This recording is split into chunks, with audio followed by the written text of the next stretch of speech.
Hello students. हम लोग chapter 1 कर रहे थे बिजनेस इकोनॉमिक्स में basics of demand and supply and market forms.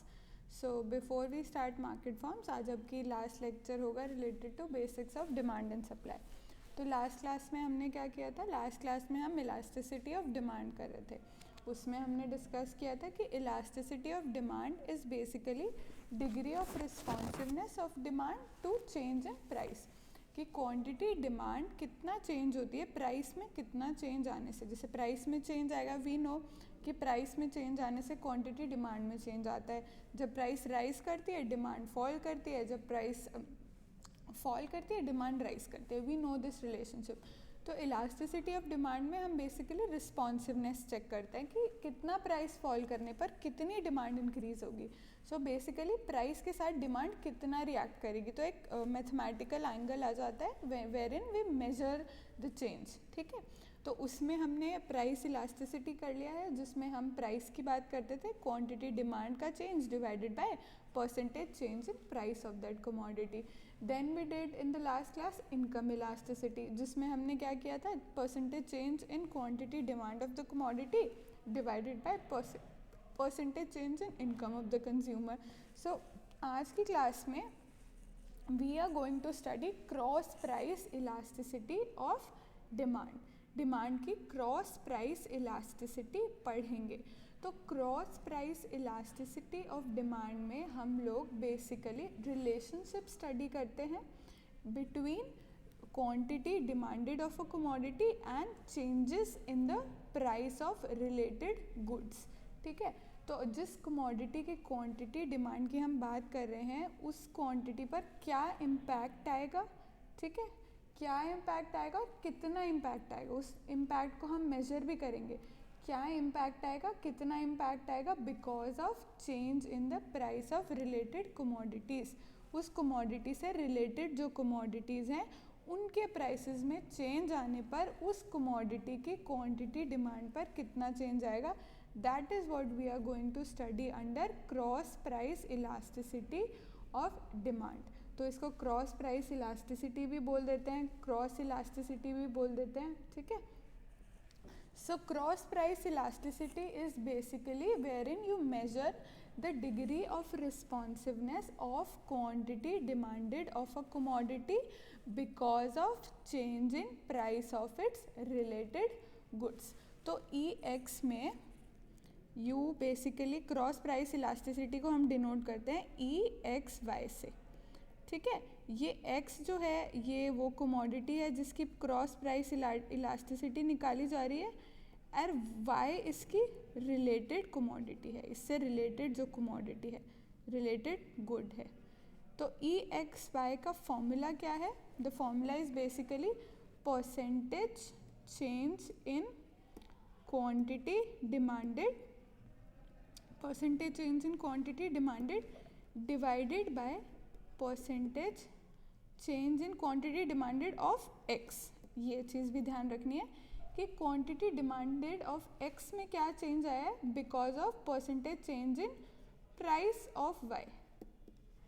Y के प्राइस में चेंज आने की वजह से X की क्वांटिटी में कितना चेंज आया, this is measured by cross price elasticity of demand. Okay, so अब बात करते हैं, हमने बोला कि रिलेटेड गुड्स की प्राइस में चेंजेस की वजह से क्वांटिटी डिमांड किसी भी कमोडिटी की कितना रिस्पॉन्ड करती है, ये होता है cross price elasticity of demand. अब ये रिलेटेड गुड्स क्या होते हैं? ठीक है, इसे एक बार डिस्कस कर लेते हैं।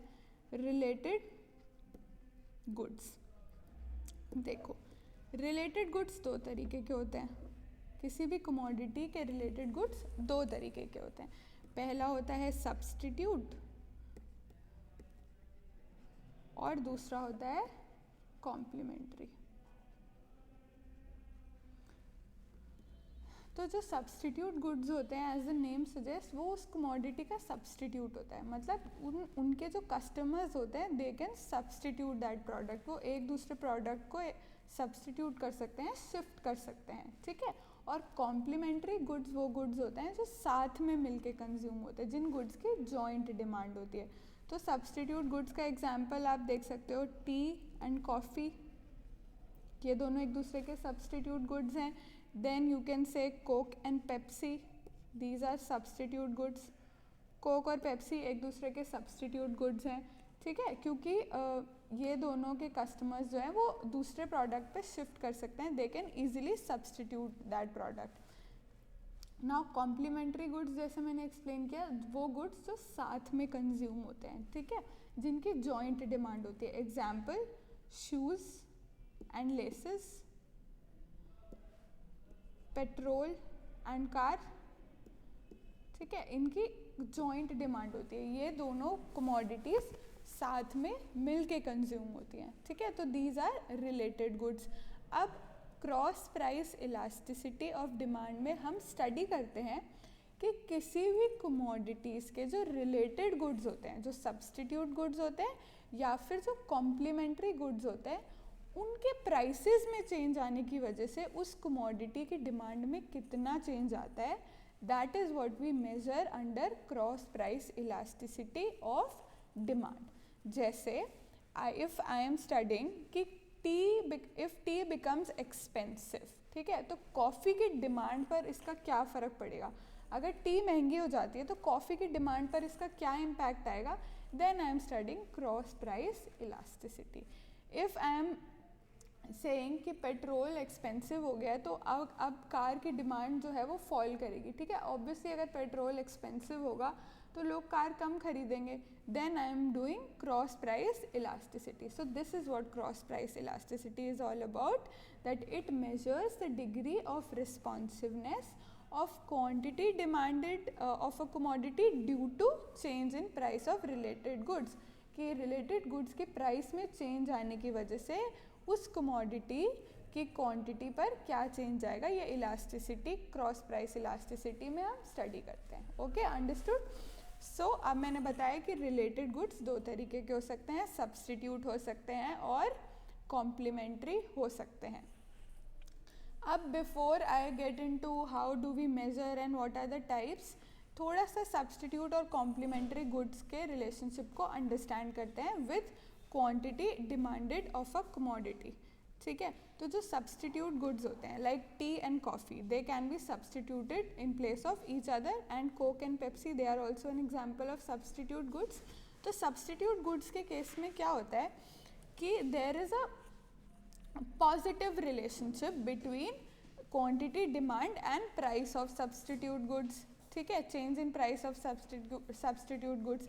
तो how does this positive relationship work. देखो, अगर if I am studying the demand for coffee, ठीक है, कॉफ़ी की डिमांड को I am studying, तो कॉफ़ी की डिमांड को अगर मैं स्टडी कर रही हूँ, कॉफ़ी की डिमांड की अगर मैं क्रॉस प्राइस इलास्टिसिटी निकाल रही हूँ, तो मैं ये देखूँगी कि टी के प्राइसेस में चेंजेस आने पर, क्योंकि टी कॉफ़ी का सब्सटीट्यूट है, टी के प्राइस में चेंजेस आने पर कॉफ़ी की डिमांड में किस तरीके का चेंज आता है, ठीक है. तो अगर मैं कॉफ़ी की डिमांड को स्टडी कर रही हूँ and if I am saying कि टी का प्राइस हैज़ इंक्रीज्ड, अगर टी का प्राइस इंक्रीज़ हो जाता है तो इसका कॉफ़ी की डिमांड पर क्या इम्पैक्ट आएगा. देखो, अगर टी महंगी हो जाती है तो जो लोग पहले टी पीते थे अब वो कॉफ़ी पियेंगे, टी के कस्टमर्स कॉफ़ी पे शिफ्ट हो जाएंगे क्योंकि टी महंगी हो गई है, कॉफ़ी स्टिल चीपर, ठीक है, तो वो कॉफ़ी पे शिफ्ट हो जाएंगे. तो इससे कॉफ़ी की डिमांड इंक्रीज़ होगी,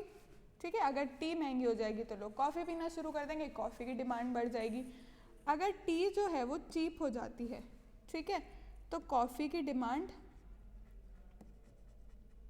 क्या होगी. इफ़ टी के प्राइसेस हैज़ इंक्रीज्ड तो कॉफ़ी की डिमांड इंक्रीज होगी. अगर टी जो है वो चीप हो जाती है तो अब कॉफ़ी की डिमांड फॉल करेगी. क्यों फॉल करेगी, क्योंकि जो लोग कॉफ़ी पी रहे थे वो अब टी पीने लग जाएंगे क्योंकि टी हैज़ बिकम चीपर, और कॉफ़ी टी के कंपैरिजन एक्सपेंसिव होगी उस पोजीशन पे जब टी की जो प्राइस है वो फॉल कर जाएगी. So when price of the tea falls, demand for the coffee also falls because now people will start consuming more and more tea and they will stop consuming coffee. तो coffee की demand fall कर जाएगी. तो ये जो arrows हैं, तो इन arrows से आपको पता चल रहा है कि there is a positive relationship. When coffee के प्राइस राइज करते हैं, टी के प्राइस राइज करते हैं, कॉफ़ी की डिमांड राइज करती है। टी के प्राइस फॉल करते हैं, कॉफ़ी की डिमांड फॉल करती है। तो सब्सटीट्यूट गुड्स में there is a positive relationship between quantity demanded of a commodity and the prices of its substitute। मैं पॉजिटिव क्यों बोल रही हूँ, क्योंकि ये जो एरोज हैं ये सेम डायरेक्शन में मूव कर रहे हैं, ऑपोजिट डायरेक्शन में मूव नहीं कर रहे।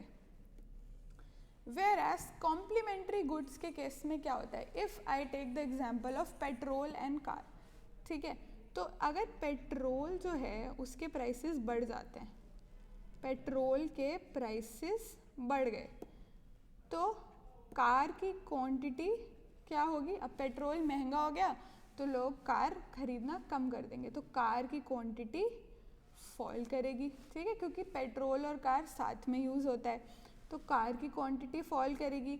On the other hand if petrol prices fall, petrol becomes cheaper, तो कार की क्वांटिटी राइज करेगी, ठीक है, कार की क्वांटिटी राइज करेगी, क्योंकि अब पेट्रोल सस्ता हो गया है तो लोग गाड़ियाँ लेंगे।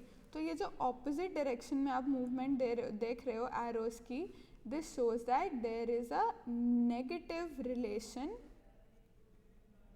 Between quantity of a commodity and the prices of its complementary goods, between quantity demanded and prices of complementary goods।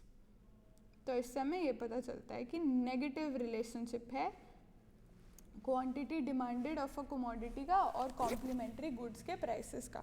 तो जब भी कॉम्प्लीमेंट्री गुड्स महंगे होते हैं क्वांटिटी गिरती है, जब भी कॉम्प्लीमेंट्री गुड्स की प्राइस फॉल करती है क्वांटिटी डिमांड इंक्रीज करती है कमोडिटी की, ठीक है। So this is all about the concept of related goods. Now let's study the types of cross elasticity। देखो, जब हमने प्राइस इलास्टिसिटी करा था तब हमने टाइप्स पढ़े थे, unitary price elasticity, perfect price elasticity, ठीक है, perfect, then we did relatively inelastic, then we did relatively elastic, ठीक है। और फिर जब हमने इनकम पढ़ा था तो हमने पढ़ा था पॉजिटिव इनकम इलास्टिसिटी, ठीक है। देन हमने करा था नेगेटिव इनकम इलास्टिसिटी, जो किसके केसेस में होती थी, इन्फीरियर गुड्स के केसेस में होती थी। देन भी थर्ड टाइप था उसमें ज़ीरो इनकम इलास्टिसिटी, जो किस केसेस में होती थी, नेसेसिटीज़ के केसेस में। ऐसे ही क्रॉस इलास्टिसिटी में भी 3 टाइप से मेजर होता है, ठीक है। अब ये 3 टाइप्स निकल के आए हैं 3 रिलेशनशिप्स से। देखो, cross price elasticity is X, E X and Y से डिनोट होता है, where X and Y are commodities. X की हम क्रॉस प्राइस इलास्टिसिटी निकाल रहे हैं, वाई उसकी रिलेटेड कमोडिटीज़ है। तो ये जो टाइप्स ऑफ क्रॉस इलास्टिसिटी के 3 टाइप्स हैं, ये 3 टाइप्स निकल कर आए हैं कि किसी भी 2 कमोडिटीज़ एक्स और वाई के बीच में सिर्फ 3 तरीके का रिलेशन हो सकता है। 2 commodities X and Y can have only 3 type of relationship with each other। पहला रिलेशनशिप हो सकता है कि वो एक दूसरे के सब्सटीट्यूट्स हों, ठीक है, X and Y can be substitutes of each other। दूसरा रिलेशन हो सकता है कि X and Y are complementary goods, ठीक है, कि वो एक दूसरे के कॉम्प्लीमेंट्री गुड्स हों, एक दूसरे के साथ मिलकर कंजम्पशन उनकी होती हो। तीसरा रिलेशन हो सकता है X and Y are unrelated, कि उनके बीच में इस टाइप का कोई रिलेशन ही ना हो, उनका एक दूसरे से कोई लेना देना ही ना हो। इन 3 टाइप से ही, इन 3 टाइप के रिलेशन से ही 3 टाइप्स की क्रॉस इलास्टिसिटी इमर्ज होती है, ठीक है। सो सबसे पहले बात करते हैं when y is a substitute. जब y x का सब्सटीट्यूट है, ठीक है, तो ई एक्स वाई उस केस में क्या होगा, ई एक्स वाई उस केस में क्या होगा, ये अब हम अभी स्टडी करके आए हैं कि सब्सटीट्यूट के केस में पॉजिटिव रिलेशनशिप होता है। That means if price of the substitute rises quantity demanded of that commodity, जिसके सब्सटीट्यूट का प्राइस बड़ा है, ऑल्सो राइजेस। व्हेन टी का प्राइस इंक्रीज, कॉफ़ी की डिमांड इंक्रीज, क्योंकि अब लोग कॉफ़ी पियेंगे, टी महंगी हो गई है। व्हेन टी का प्राइस फॉल्स, कॉफ़ी की डिमांड फॉल्स, क्योंकि लोग अब टी पियेंगे तो कॉफ़ी की डिमांड कम हो जाएगी। सो दिस बेसिकली शोज कि पॉजिटिव रिलेशनशिप है। So when y is a substitute of x, तो EXY will have a positive coefficient. इसका जो भी आंसर आएगा वो पॉजिटिव होगा, ठीक है। तो वो जो पॉजिटिव आंसर आएगा दैट बेसिकली शोज कि अगर EXY की वैल्यू पॉजिटिव आती है तो दैट बेसिकली शोज कि YX का सब्सटीट्यूट है, ठीक है। सो EXY will be more than 1 if Y is a substitute of x। Simple, EXY की वैल्यू 1 से ज़्यादा होगी अगर y x का सब्सटीट्यूट है, ठीक है। तो जितनी भी सिचुएशंस में EXY की वैल्यू 1 या फिर 1 से ज़्यादा आएगी, उन सब सिचुएशंस में आप बोल सकते हो कि x और y जो हैं वो सब्सटीट्यूट्स हैं। और जिस सिचुएशन में EXY की वैल्यू आ जाए इन्फिनिटी, ठीक है, उस सिचुएशन में you can say that they are perfect substitute,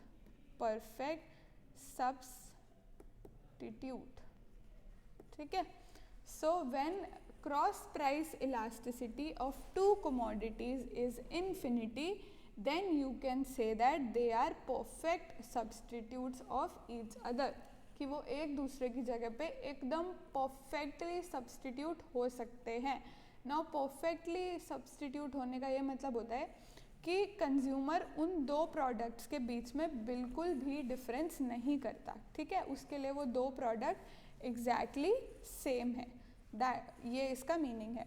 अच्छा, एक और चीज़, अभी जब जैसे सब्सटीट्यूट्स में हम एग्जांपल दे रहे हैं टी और कॉफ़ी का, तो टी और कॉफ़ी एक दूसरे के परफेक्ट सब्सटीट्यूट्स नहीं है, क्योंकि कंज्यूमर्स जो है वो डिफरेंस मानते हैं बिटवीन टी एंड कॉफ़ी।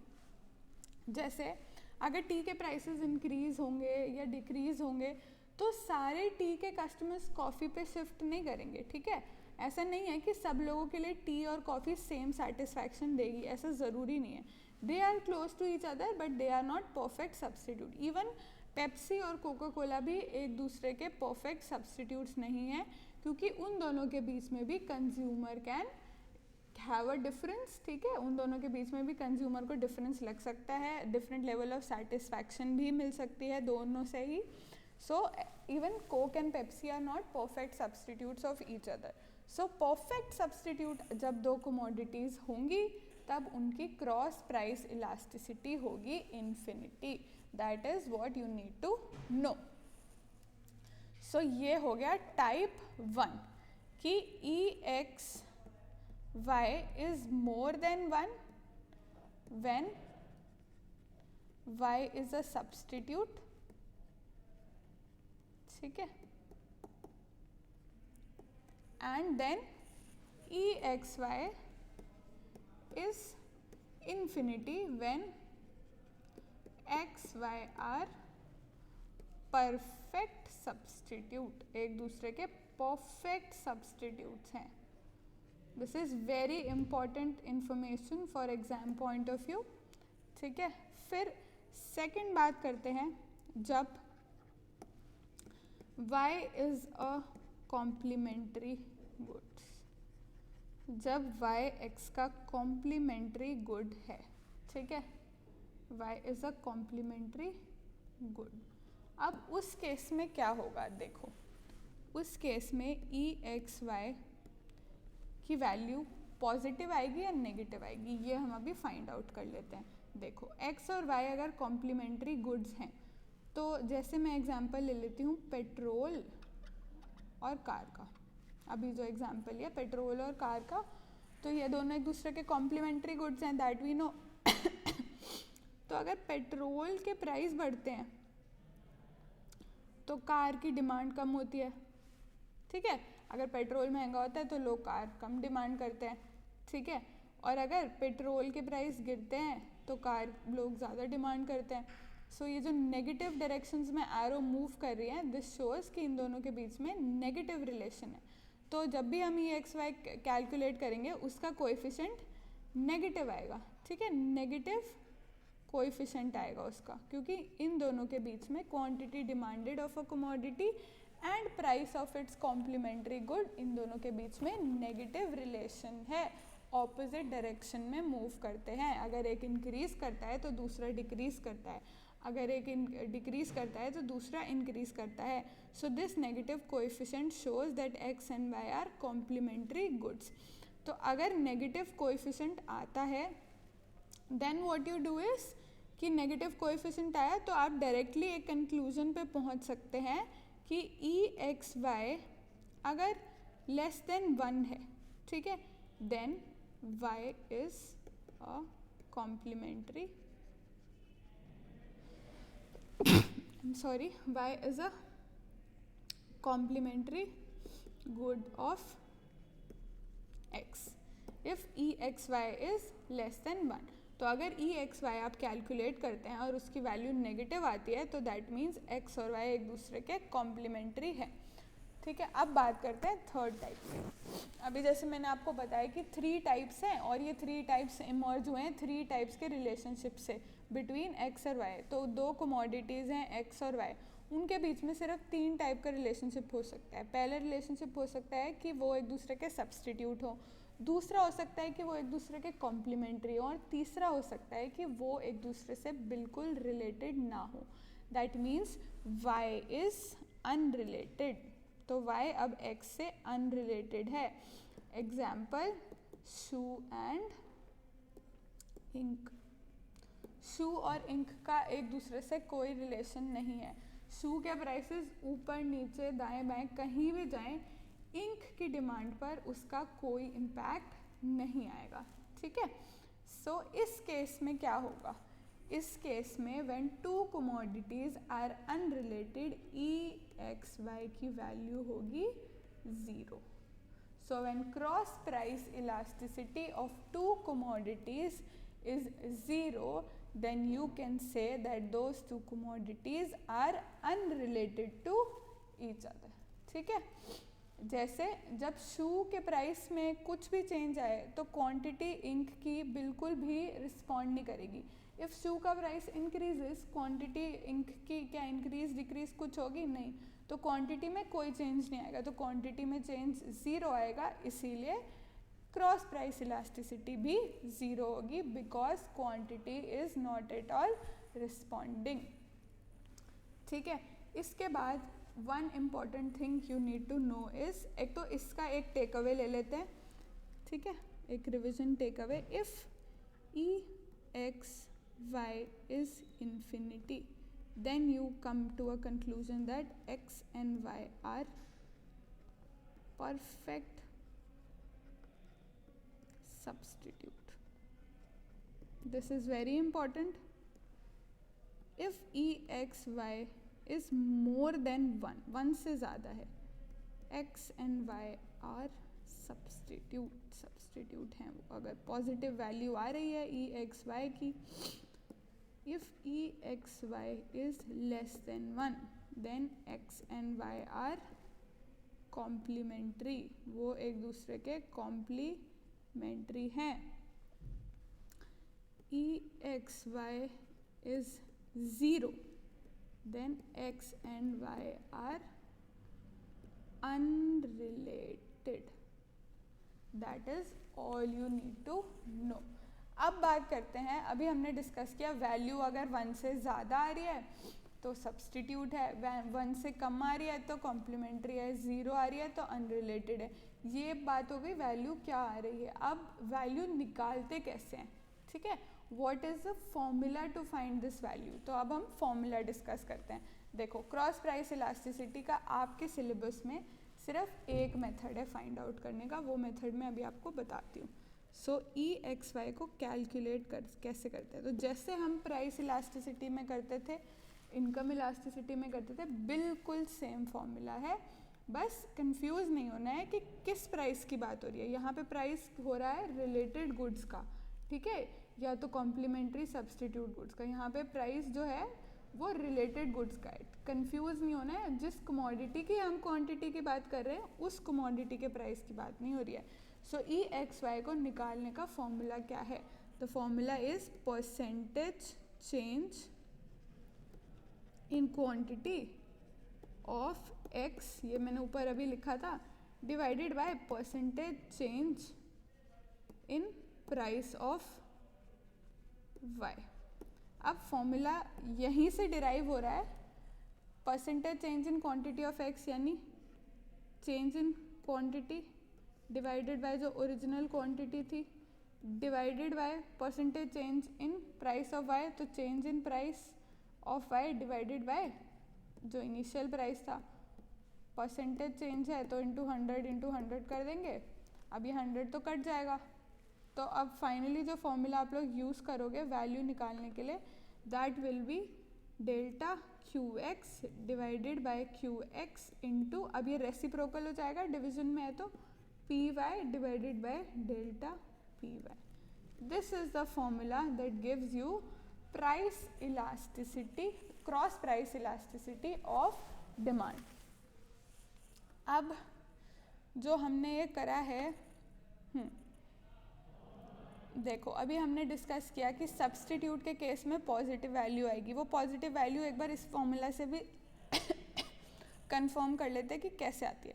देखो अगर दो कमोडिटीज परफेक्ट सब्सटीट्यूट्स हैं तो change in price of Y, तो अगर उनके प्राइस में अगर उसकी जो सब्सटीट्यूट कमोडिटी है उसका प्राइस इंक्रीज होता है, ठीक है, उस इंक्रीज को आप नीचे डिनोमिनेटर में लिखोगे।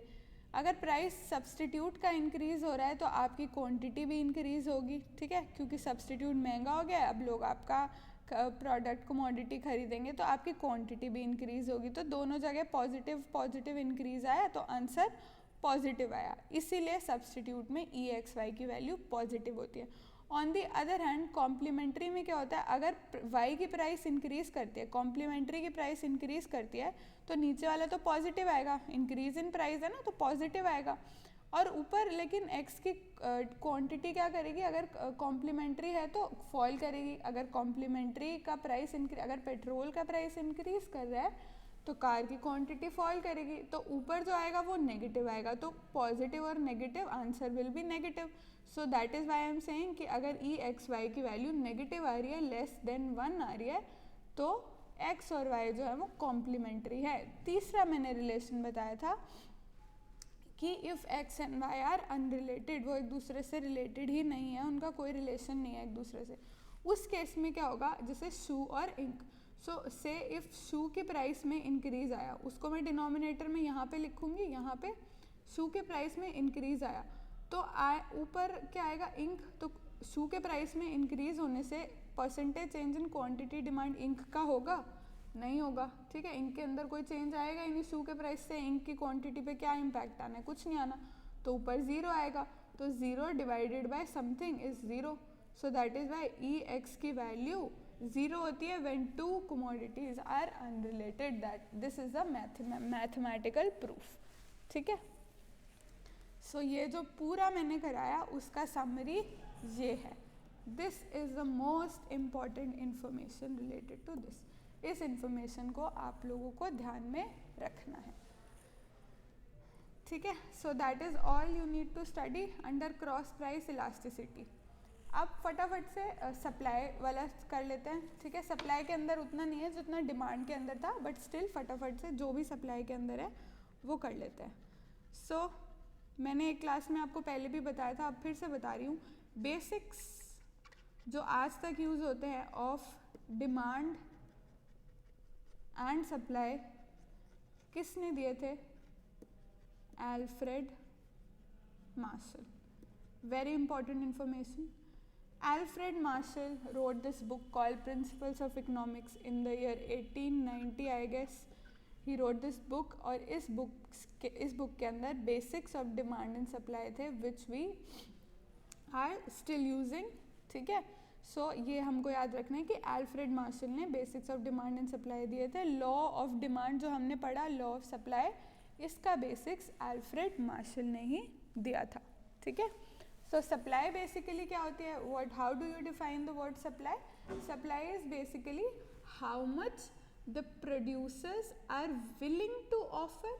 ठीक है, willing to offer, they are willing to offer it for sale at a certain price.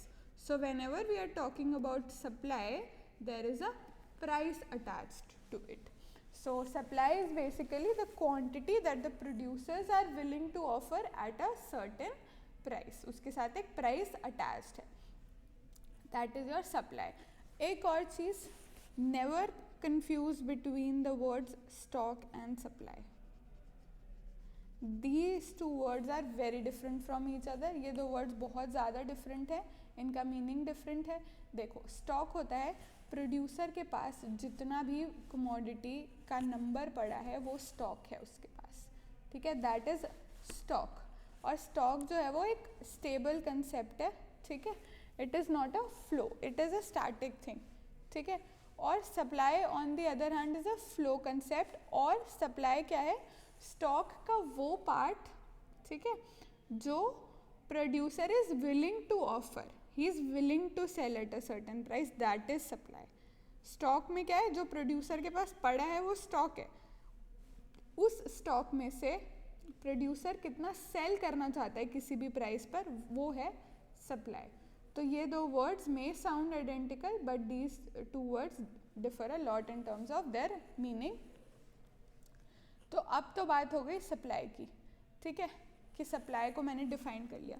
अब बात करते हैं लॉ ऑफ सप्लाई. सो ये लॉ ऑफ सप्लाई क्या है? Law of supply is basically that states that there is, अब positive बोलो direct बोलो एक ही बात है, direct relationship between price of a commodity and quantity supplied. Simple सी चीज़ है. और एक और चीज़, other things remaining constant, other things remaining constant. Simple सी चीज़ है कि quantity supplied of a commodity और प्राइस के बीच में डायरेक्ट रिलेशनशिप होता है. मतलब जब भी प्राइस राइज करती है तो producers are willing to supply more. So when price rises quantity supplied also rise. Whenever price falls, producers are now reluctant to supply. वो सप्लाई करने में इंटरेस्टेड नहीं होते. That is why quantity supplied falls. Price का rise, quantity supply का rise, price का fall, quantity supplied का fall. तो इसके पीछे लॉजिक तो बहुत ही सिंपल सा है. जब प्राइस राइज करती है तो प्रोड्यूसर्स का प्रॉफिट भी इंक्रीज होता है, उनका प्रॉफिट मार्जिन बढ़ता है. So they are willing to supply more, क्योंकि they are in a way trying to maximise their profit. ठीक है, वो अपना प्रॉफिट मैक्सिमाइज करना चाहते हैं, इसलिए जब भी प्राइस बढ़ता है they supply more. On the other hand whenever price falls तो प्रोड्यूसर्स का जो प्रॉफिट मार्जिन है वो कम हो जाता है, सो दे सप्लाई लेस. ठीक है, सिंपल सी चीज़ है, ये लॉ ऑफ सप्लाई है. Other things remaining constant. So क्योंकि लॉ ऑफ सप्लाई में हम रिलेशनशिप इस्टेब्लिश करते हैं, रिलेशनशिप स्टडी करना चाहते हैं between price of a commodity और क्वांटिटी सप्लाइड, तो हम बाकी थिंग्स को कांस्टेंट अज्यूम कर लेते हैं. अब ये वो सारी चीज़ें हैं जो सप्लाई को चेंज कर सकती हैं, तो इन सब चीज़ों को मैंने कांस्टेंट इसीलिए अज्यूम किया है ताकि मैं अंडरस्टैंड कर पाऊँ कि प्राइस और सप्लाई के बीच में क्या रिलेशन है. सो ये कौन कौन सी चीज़ें हैं जिन्हें मैंने कांस्टेंट अज्यूम किया है? जैसे number of firms in the market. ठीक है, अगर नंबर ऑफ फॉर्म्स बढ़ती हैं तो सप्लाई भी बढ़ जाती है, कम होती है तो कम हो जाती है. Number of firms in the market, state of technology, government के rules and regulations, then factors of production की कॉस्ट. ठीक है, so all those factors that can have an impact on quantity supplied of a commodity are held constant are assumed to be constant या फिर they are not going to change, so that we can study, we can establish a relationship between price of a commodity and the quantity supplied. Simple. ठीक है. So that is all you have to study under law of supply. उसके बाद बात करते हैं determinants of supply की. Determinants of supply. Determinants of supply में मैं बेसिकली स्टडी करूँगी कि supply of any commodities is decided by how many factors.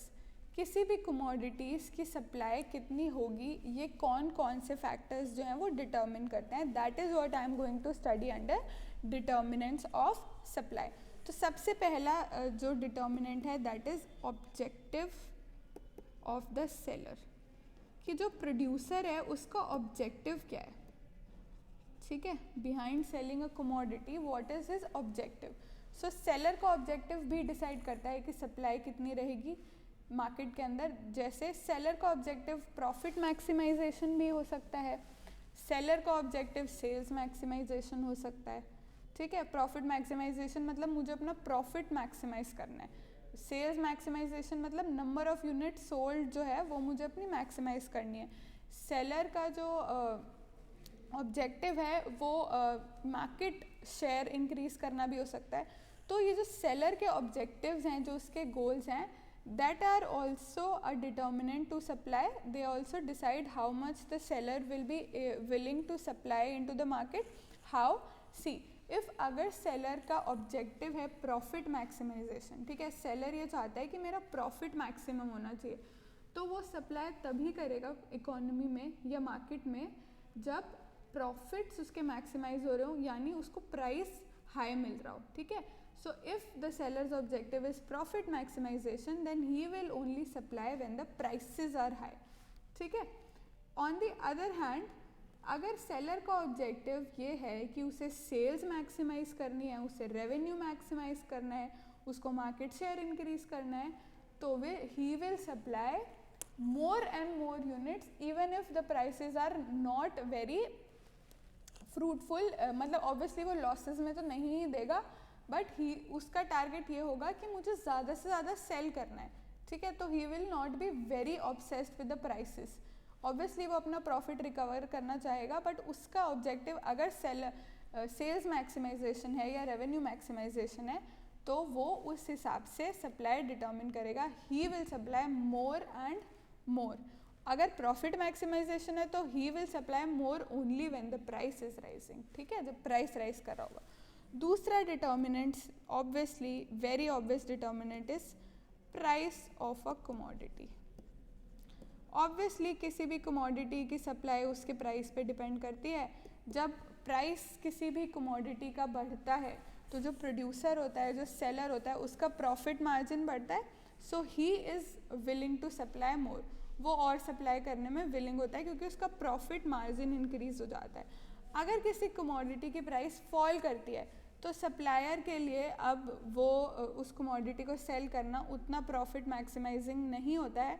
तो वो उस सिचुएशन में कम सेल करता है, कम सप्लाई करता है. तो price of the commodity also determines the supply कि कितना सप्लाई रहने वाला है. Then very important factor that determines the supply is prices of factor of production.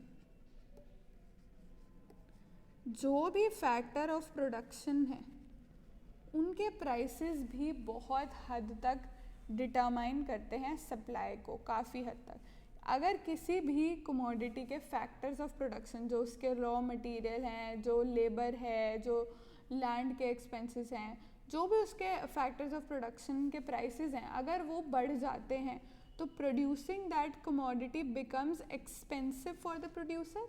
उस केस में अपनी उसी कैपिटल आउटले के साथ वो कम प्रोडक्शन कर पाएगा क्योंकि अब प्रोडक्शन करना एक्सपेंसिव हो गया है. तो क्वांटिटी सप्लाइड उस केस में डिक्रीज हो जाएगी.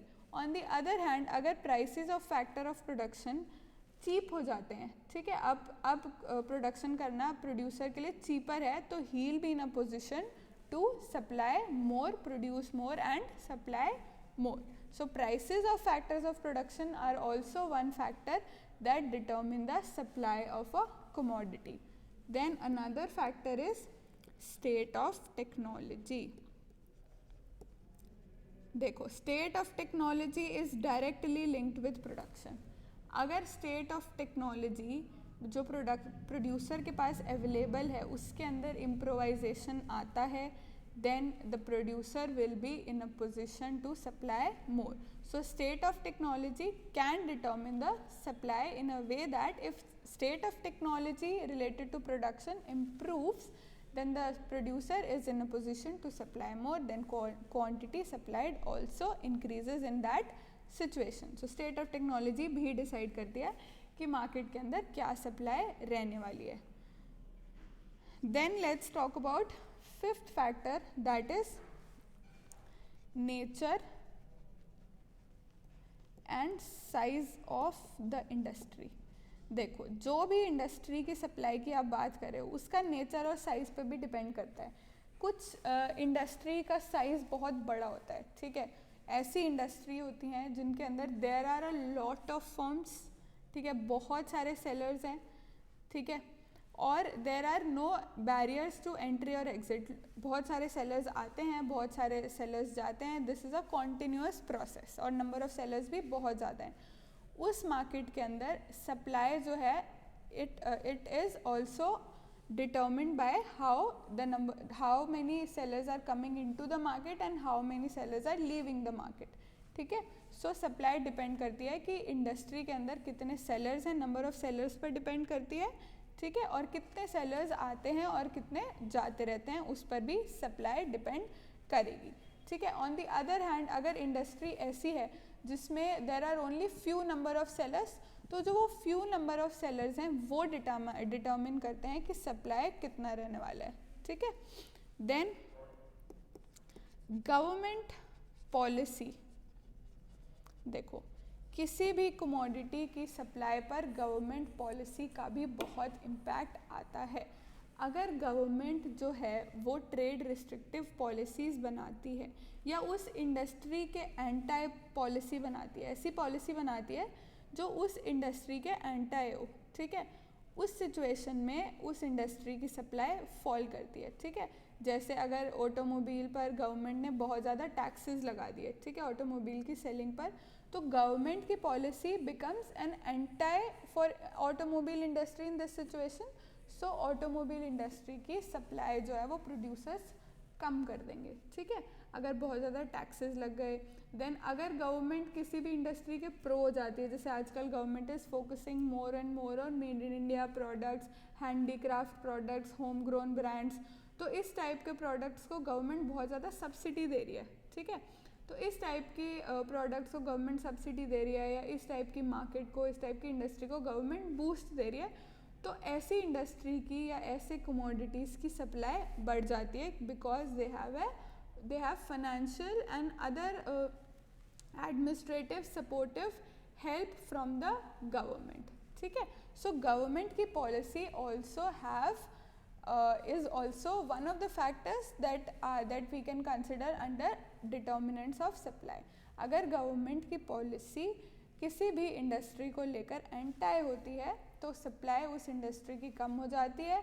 अगर गवर्नमेंट की पॉलिसी किसी भी इंडस्ट्री को लेकर सपोर्टिव होती है, गवर्नमेंट इंसेंटिव्स देती है, टैक्स रिसेशंस देती है, रिबेट्स देती है, सब्सिडीज़ देती है, तो उस इंडस्ट्री की क्वांटिटी सप्लाइड बढ़ जाती है, क्योंकि प्रोड्यूसर्स के लिए अब प्रोडक्शन करना, सेल करना बिकम्स ईजियर, चीपर, तो वो अब ज़्यादा से ज़्यादा सप्लाई करते हैं, ठीक है.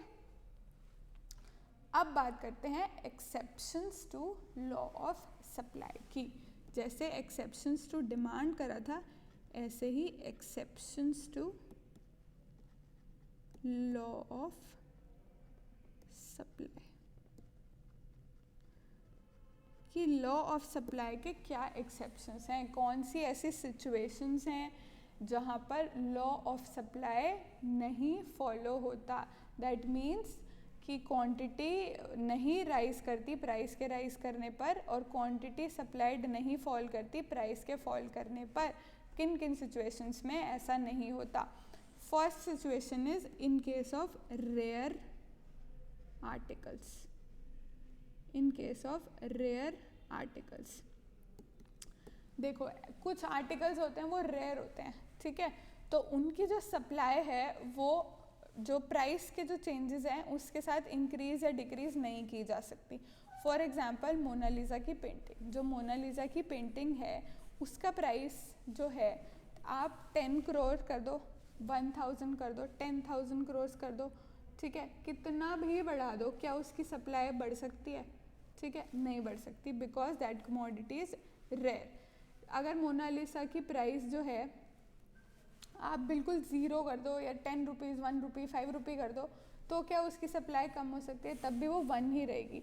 सो in case of rare articles law of supply is not followed because their supply cannot be increased when price has increase, ठीक है, उनकी सप्लाई लिमिटेड है, दे आर रेयर, तो उनकी सप्लाई जो है वो प्राइस के साथ चेंज नहीं कर सकती क्योंकि उनकी सप्लाई लिमिटेड है, ठीक है। तो that is one exception of law of supply. दूसरा एक्सेप्शन है ऑक्शन। देखो ऑक्शन इज़ वन सिचुएशन जहाँ पे लॉ ऑफ सप्लाई फॉलो नहीं करता। देखो लॉ ऑफ सप्लाई बेसिकली क्या बोलता है कि किसी भी कमोडिटी का अगर प्राइस इंक्रीज करता है तो सप्लायर उसकी क्वांटिटी बढ़ाता है, ठीक है, और अगर प्राइस डिक्रीज करता है तो सप्लायर उसकी क्वांटिटी सप्लाइड को कम कर देता है। This is what law of supply says. But auction की सिचुएशन में ऐसा नहीं होता, ठीक है। ऑक्शन की सिचुएशन में क्या होता है? देखो ऑक्शन में क्या होता है कि सबसे पहले तो the number of units to be sold, auction के अंदर कितनी यूनिट्स सेल होंगी ये प्री डिसाइडेड होता है, पहले से डिसाइडेड होता है कि these are the number of units that will be sold in the auction, ठीक है। तो जो क्वांटिटी सप्लाइड है वो ऑक्शन स्टार्ट होने के बाद जो सेलर है, ठीक है, वो चेंज नहीं कर सकता विद चेंज इन प्राइस। जैसे ऑक्शन के अंदर प्राइस कैसे डिटर्मिन होता है? बिडिंग से डिटर्मिन होता है, ठीक है। जो बिडर होता है, जो प्रोस्पेक्टिव बायर्स होते हैं, वो बिड करते हैं और उस तरीके से कमोडिटी सेल होती है। ऑक्शन में ऐसा ही होता है, ठीक है। सो अगर ऑक्शन में किसी कमोडिटी की जो बिडिंग है, ठीक है, या जो बिडिंग प्राइस है वो बहुत हाई चला गया, तो क्या ऑक्शन के सिचुएशन में जो सेलर है, जो सप्लायर है, वो क्वांटिटी बढ़ा सकता है? नहीं बढ़ा सकता, क्योंकि ऑक्शन के सिचुएशन में क्वांटिटी प्री डिसाइडेड होती है, ठीक है। सो ऑक्शन के सिचुएशन में supplier has no control over the quantity supplied and price of the commodity. Then third and last factor is expectation related to future prices. सो अगर supplier को future prices से related कोई भी expectation होती है तो भी वो क्वांटिटी सप्लाइड को प्राइस से लिंक ना कर कर अपनी एक्सपेक्टेशन से लिंक कर कर चेंज करता है।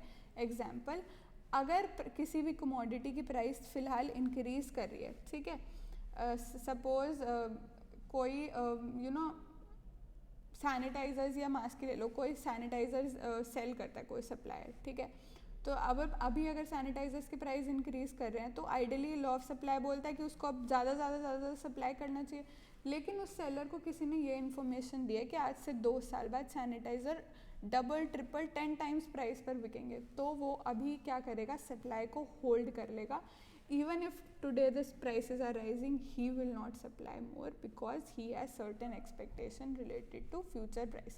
इसका उल्टा भी हो सकता है, अगर उसे ये इन्फॉर्मेशन है कि 1 साल बाद सैनिटाइजर्स को कोई पूछेगा भी नहीं तो अभी ये सारे निकाल देगा, even if price starts falling, ठीक है, तो वो अभी सारे निकाल देगा। So expectations related to future price can also be a situation wherein law of supply is not followed.